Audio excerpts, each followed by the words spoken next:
All right, so we'll begin our first session of Memory Coach Training Program. Okay, so the idea of this program is I'll tell you how to use the multiple tools. Okay, so as I promised, we have 20 different types of tools and they work like magic for any student. So we're going to be using those tools. So I'll basically tell you how to use these tools. Okay, so we'll have nearly 10 to 12 sessions, and in 10 to 12 sessions, we shall be able to finish this, right?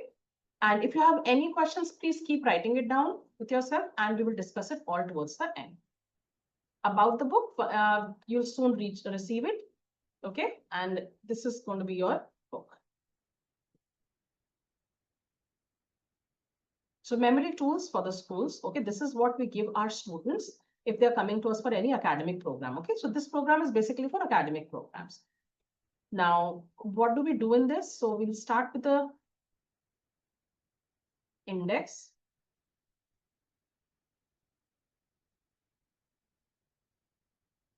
Yeah.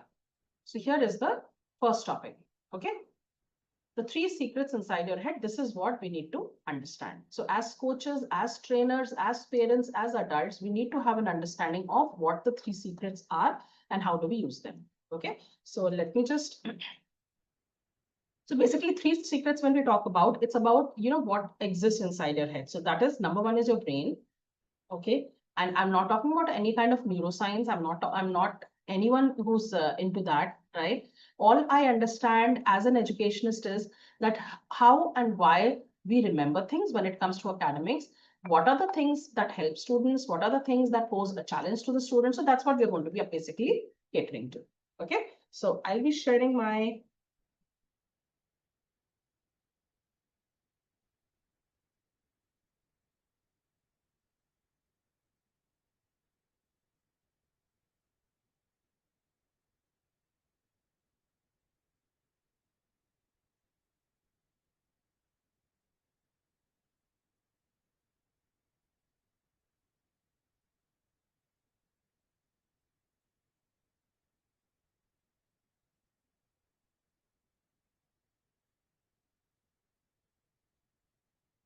okay.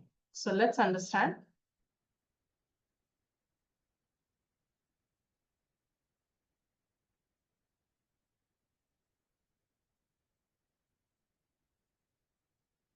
Fine. So the 3 secrets inside our head, what they are. So number 1 is your brain. Okay. Number 2 is the ability of your brain to remember, which is memory. And we use this memory for our intelligence also. No other animal does that the way we do. And if you know these 2 things, then you can actually be a super learner. So the third magic or the third power that lies inside us is our learning ability. Okay. Now, when it comes to brain, when it comes to memory, what all do we need to understand? So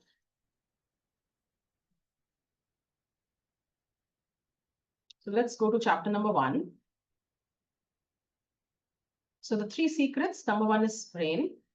Okay. Now, what do we need to know when it comes to this topic? So brain is again very powerful. I am not going to go, as I said, for what does it do in terms of neuroscience and stuff. I'm going to be handling, or I'm going to be teaching you what is important when it comes to brain in academics. So one thing that we need to understand is VIP. VIP stands for visual, interesting, and personal. Remember when we did our demo session, we learned about that how things which are visual, things which are interesting, things which are personal are easy for us to remember. So VIP is the key.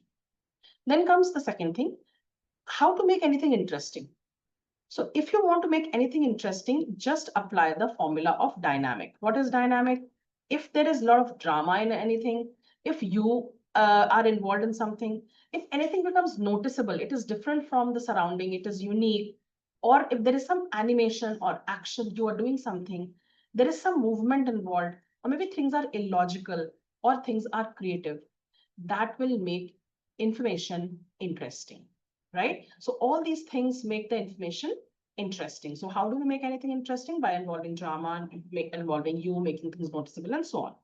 So we just need to understand 2 things, that if in our academic, VIP is there, and dynamic elements are there, it will be easy for us to remember. If these are not there, we cannot do anything about it. So this entire course is about that. So entire course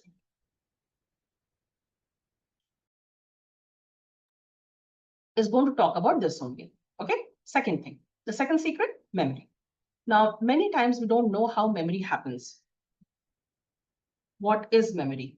Okay, keep noting it down. If you have any question, we'll discuss it later. But let me just tell you what memory is. So your ability to remember something, okay, for future reference is what memory is. So if I ask you, what is your name? You are able to give me an answer. That means it's coming from memory. If I ask you, what is your address? You are able to recall that answer. That is coming from your memory. If I ask you, what is your telephone number? And for that matter, anything, all this information is coming from your head, from memory. Okay.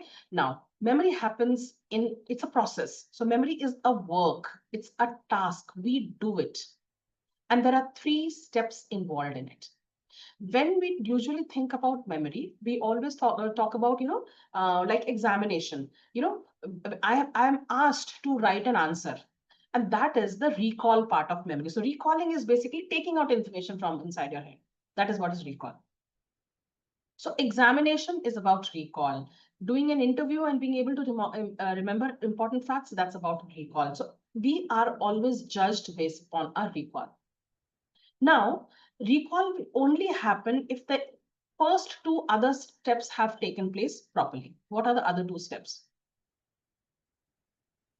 The other 2 steps of memory are encoding and storing. So again, as trainers, as teachers, as adults, we should know what that is. Encoding means understanding the information, and storing means storing the information. So unless you understand something, you cannot remember it. So the first step is how to understand it. Okay. Now, how do I understand? Like supposingly, if I say that I'm going to tell you a number, you save my number. Okay. So I say, take out your phone. I'll give you my number and please save it, and so that you can call me later. Okay. So your memory actually functions like that. So imagine you have taken out a phone, right? Now, I'm going to say a number. So I say, didana, utter, para, write those down. Now, I get a questioning glare that what they are. You're not able to understand, right? I'm giving you the information, but you're not able to understand. What does that mean? So unless you are able to understand the information that is coming to you, you will not be able to understand. You will not be able to remember it long. So step number 1 is encoding or understanding has to happen properly. So when we are teaching to students, unless they understand something, they're able to encode the entire information, they will not be able to remember. So step number 1 has to be very important. They should be able to understand.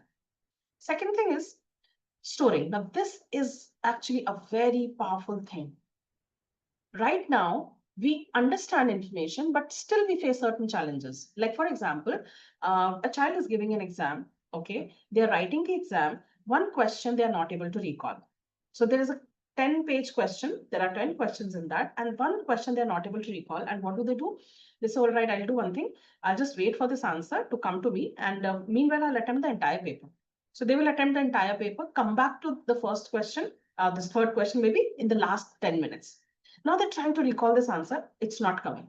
What is that important word? What was to be written over here? That important topic, that point, it's not coming at all.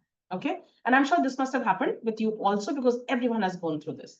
So you're not able to recall. Then suddenly it's a time up. The invigilator comes and says that give your paper. And you say, please give me 2 minutes. I'm just yet to get that answer. You're not able to recall. And suddenly exam is over. You have to submit your paper, pack your bags, and with a heavy heart, you have to get up and leave the room. The moment you come out of the room, now suddenly you remember that answer. Does that ever happen? It happens with everyone, that we try to remember something, we try to recall something we could not recall, but immediately 10 minutes later, I'm remembering it. Now, the irony is now you will remember this answer for your entire life. You could not recall it during that time when the exam was going on, 7 to 10, but now after that, you will be able to remember. Why does this happen is because we have no control over the storing part. Information was there inside your head, but you could not recall it when it was needed. So the problem was, because you consciously did not store it, you cannot take it out. So the entire course actually works upon this part, how to store information. If you have control over storing the information, you can actually recall it. So memory is a 3-step process: encoding, storing, and recalling. And the course is about storing part. Okay. Third secret in that is very important, and for us to know, is your power to learn, your ability to learn. Now, this can happen only if you know what brain likes, if only if you know how memory functions. If that is there, then you can be a super learner. Anyone can be a super learner. You can create super learners. Right now, we complain that I'm not able to remember things. I'm not able to learn this information, or my student is not able to do, my child is not able to do. But trust me, once you know how to handle the brain in terms of academics, once you know the formula of memory in terms of academics, anyone can be a super learner. So these are the 3 secrets which anyone and everyone needs to know. There are chapter activities at the back of every chapter. I advise at least, people who are thinking or considering being memory coaches in future, kindly go through them, take your time, attempt them.